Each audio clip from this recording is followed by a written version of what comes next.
Good morning students. पत्र लेखन से संबंधित आपको एक पीडीएफ शेयर की गई थी जिसमें बहुत सारे बच्चों की क्यूरीज आई हैं, बहुत सारे प्रश्न वो पूछ रहे हैं, उनको समझ में नहीं आ रहा है। तो ये इसको एक बार समझ लेते हैं। पत्र लेखन एक कला है। यह समाज के अन्य व्यक्तियों से संपर्क करने का, बातचीत करने का एक अच्छा, सुगम तथा सस्ता साधन है। इनका हमारे जीवन में विशेष महत्व है। पत्रों के माध्यम से हम अपने भावों, विचारों एवं समस्याओं को एक दूसरे तक पहुंचाते हैं। आज के अत्यधिक व्यस्ततापूर्ण युग में इसके माध्यम से हम बिना अधिक भागदौड़ किए अपने विचारों या अपनी समस्याओं को संबंधित व्यक्तियों या संस्थाओं तक पहुंचा सकते हैं। व्यक्तिगत रूप से बिना उपस्थित हुए हम अपने विचारों एवं समस्याओं से दूसरों को अवगत करा सकते हैं। इसके अतिरिक्त कई औपचारिक मामले ऐसे होते हैं जिनके लिए हमें अनिवार्य रूप से पत्रों का सहारा ही लेना पड़ता है। उदाहरण के तौर पर आप विद्यार्थी हैं तो आप अपने प्राचार्य को, अपने मुख्य अध्यापक को क्या करेंगे? पत्र ही लिखेंगे ना। तो पत्र लिखना आपको आना चाहिए। तो अब हम बात करेंगे अच्छे पत्र की विशेषताओं की। तो सबसे पहली विशेषता है सरलता। पत्र की भाषा सरल, स्पष्ट एवं स्वाभाविक होनी चाहिए। इसका मतलब यही है कि आपको कठिन शब्दों का प्रयोग नहीं करना है, सरल शब्दों का प्रयोग कीजिए। नंबर 2 पे है स्पष्टता। पत्र की भाषा स्पष्ट होनी चाहिए। स्पष्ट तथा सटीक भाषा वाला पत्र प्रभावी होता है और जो आपके अंक निर्धारण में भी आपकी सहायता करता है। नंबर 3 पे संक्षिप्तता है। तो पत्र की भाषा में संक्षिप्तता होनी चाहिए। संक्षिप्त का अर्थ होता है छोटा, यानी कि आप कम से कम शब्दों में अपने पत्र को पूरा करेंगे, व्यर्थ के शब्दों का प्रयोग नहीं करेंगे। नंबर 4 पे है प्रभावशाली शैली। अब इसका क्या मतलब है? इसका मतलब यही है कि आप पत्र को इस ढंग से लिखेंगे कि पढ़ने वाला आपके पत्र से प्रभावित हो। आप उसमें वाक्यों का अर्थपूर्ण नियोजन करेंगे, शब्दों का प्रयोग, मुहावरों का प्रयोग, अच्छी भाषा के आवश्यक गुणों का प्रयोग करेंगे। उसके बाद पूर्णता। अब जिस उद्देश्य को लेकर के आपने पत्र लिखना शुरू किया था वो आपका उद्देश्य उसके अंदर पूरा होना चाहिए, उसकी पूर्ति होनी चाहिए। क्योंकि अगर उसकी पूर्ति नहीं होगी तो भाव पूरा स्पष्ट होगा ही नहीं।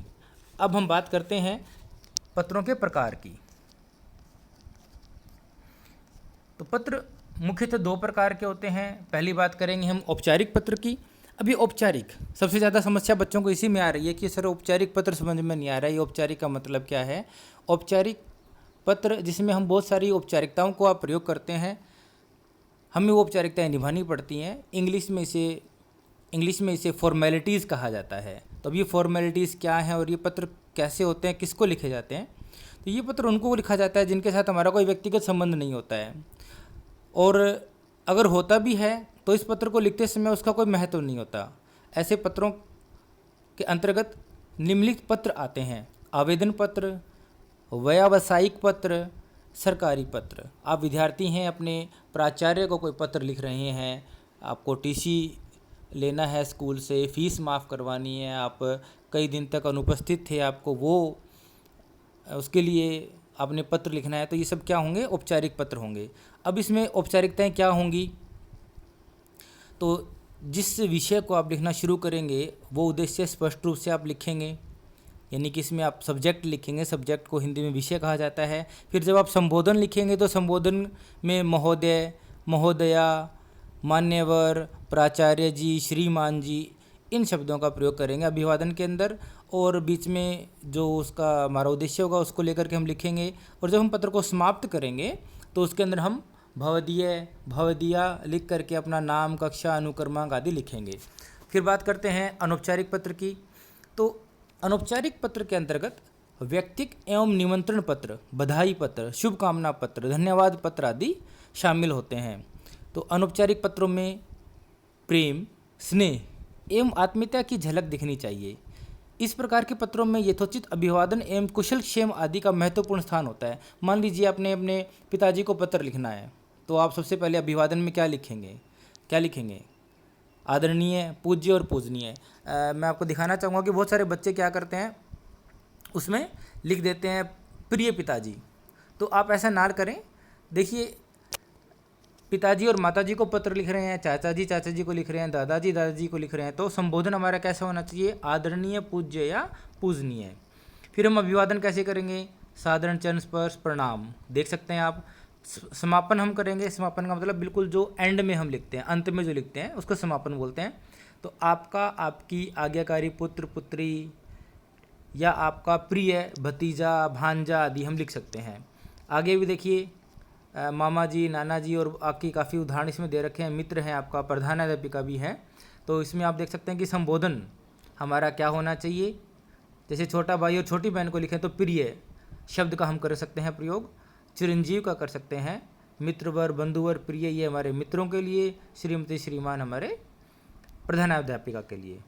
इसी तरह से अभिवादन भी आप इसमें देख सकते हैं। और समापन करते वक्त भी इन शब्दों का प्रयोग करेंगे। जैसे तुम्हारा अग्रज, ये हम छोटा भाई छोटी बहन, तुम्हारा अग्रज, तुम्हारी अग्रजा, तुम्हारा बड़ा भाई, तुम्हारी बड़ी बहन। अग्रज का मतलब भी बड़ा भाई या बड़ी बहन होता है।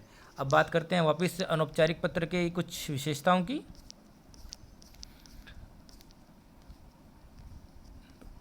ये मैंने आपको पहले बता दिया है कि संबोधन कैसा होना चाहिए और अभिवादन हमारा कैसा होना चाहिए। ये आपके अंक निर्धारण में भी आपकी जो है सहायता करेंगे। फिर नीचे कुछ उदाहरण मैंने दिए थे, बच्चे पूछ रहे हैं इसमें करना क्या है सर, तो ये बेटे आपने लिख लेने हैं। जैसे पहले एक औपचारिक पत्र दे रखा है आपको, अपने विद्यालय में छात्र छात्राओं के लिए उत्तम पेयजल व्यवस्था के संबंध में कुछ सुझावों का उल्लेख करते हुए अपने प्रधानाचार्य महोदया को पत्र लिखिए। तो उसका प्रारूप दे रखा है। सबसे पहले आपने लिखा सेवा में प्रधानाचार्य महोदय, या स्कूल का नाम, क ख ग भी आप इसका प्रयोग कर सकते हैं, नई दिल्ली, दिनांक यहाँ आएगी, फिर विषय, फिर उसके बाद आप मान्यवर या श्रीमान जो भी लिखना चाहेंगे, फिर पूरी बॉडी आपकी आएगी। उसके बाद लास्ट में हमारा अभिवादन होता है, धन्यवाद, आपका आज्ञाकारी दीपेन कुमार, या जो भी आपको नाम उसमें दिया जाएगा वो आपने लिखना होता है। तो ये कुछ औपचारिक पत्र हैं, कुछ अनौपचारिक पत्र इसमें दिए गए हैं। उसके बाद मैंने दिए थे कुछ अभ्यास प्रश्न।